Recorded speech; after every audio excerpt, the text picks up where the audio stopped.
Hey yo, what up people? It's your boy the Kryptonian saying here, bringing you a review for One Piece chapter 341.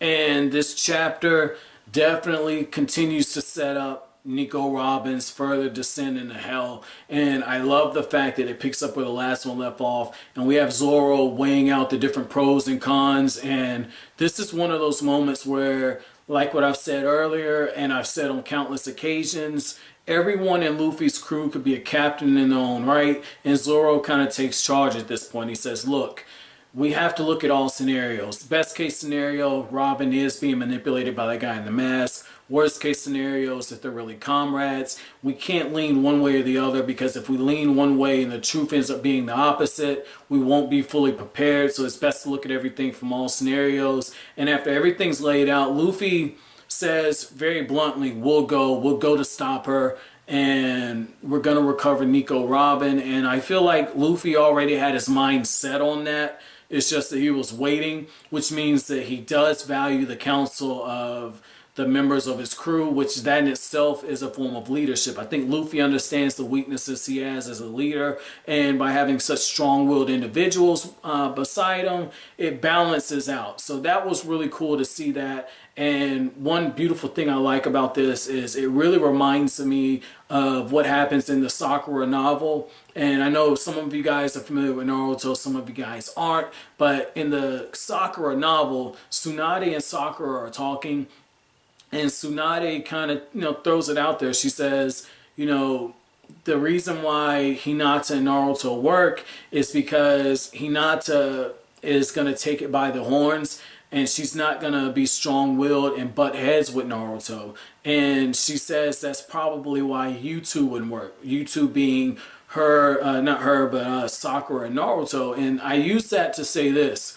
Everyone in that crew is strong-willed, but Luffy, like Hinata, knows when it's best to pull back and to kind of roll with it. And Luffy and his crew, they change the Hinata role back and forth at times, because there are times where, like when Luffy went in broad daylight to look for Iceburg, where Nami just goes, oh my god, what the fuck is going on? And then there are other times where the crew stops Luffy from doing something stupid. It's a give-take relationship, and I love that right there. I love that. It's literally the best of both worlds. So with all that being said, I do like how one of the scenarios Zoro presents is that Nico Robin is probably trying to lure them into a trap, and anything that they do that draws attention, she's going to use it as commotion. And he points out that she wouldn't have said this would be the last time you see us and see me, and we'll never meet again, unless she was trying to set them up. And Zoro, in a way, is telling you all what I've been saying for a very long time,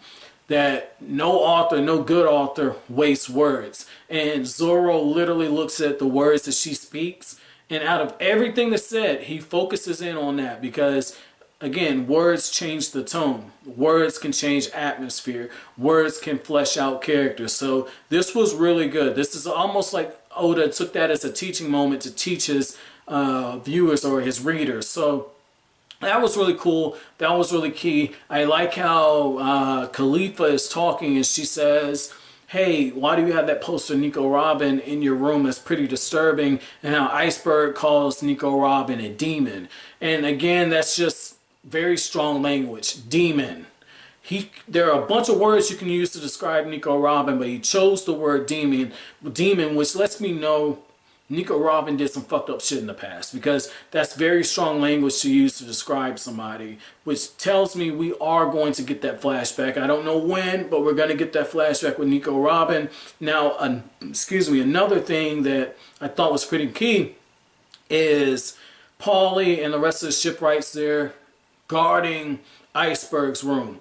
And Paulie has to remind them, don't get too confident that Luffy won't show up, because he did, attack this place in broad daylight. And I like how one of the things that we see is everyone's getting worked up, the people who are in hiding. It's almost like Usopp's been spreading that information, but we know it's not true. And it shows that Usopp is valuable in this sense, that if Usopp would have been the one to do it, telling these tall tales and how the Straw Hat crew has 30,000 people who are going to storm the city at night using the storm as cover. It's just like, if you would take a moment and think, you know that they're not going to do that shit.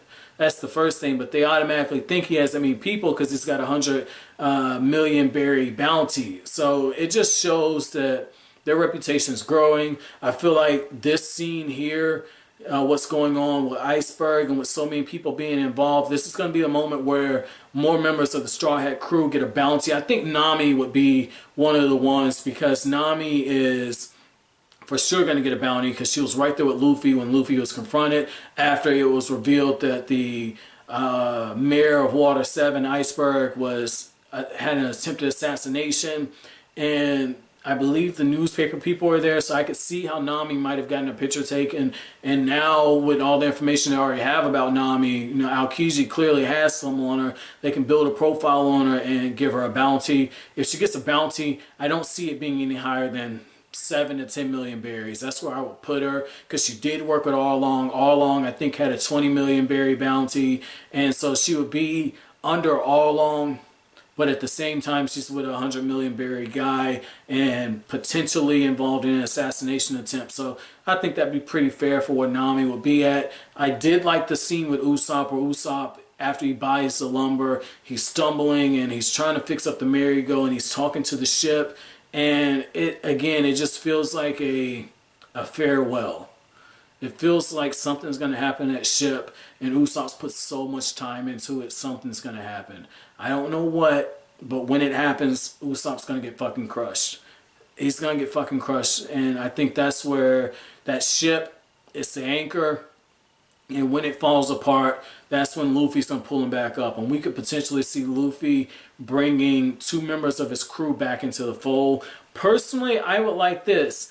I would like this whole thing with Robin and this mystery to stretch on a little further. I don't think we're going to get a really long arc like what we got with Skypiea, but I would like to see there be some type of rescue Nico Robin thing going on where it's just a little drawn out, where they fail in this upcoming attempt. But I'm not too sure. That's actually my chapter question. At this point in the story, what did you guys want to happen with Nico Robin? How did you want that to be resolved? But as always, guys, if you like anything I had to say, hit that like button, as it really helps out the channel. Don't forget to subscribe if you're new. Don't forget to share. Thank you for watching Kryptonian Saiyan, guys. Have an awesome day.「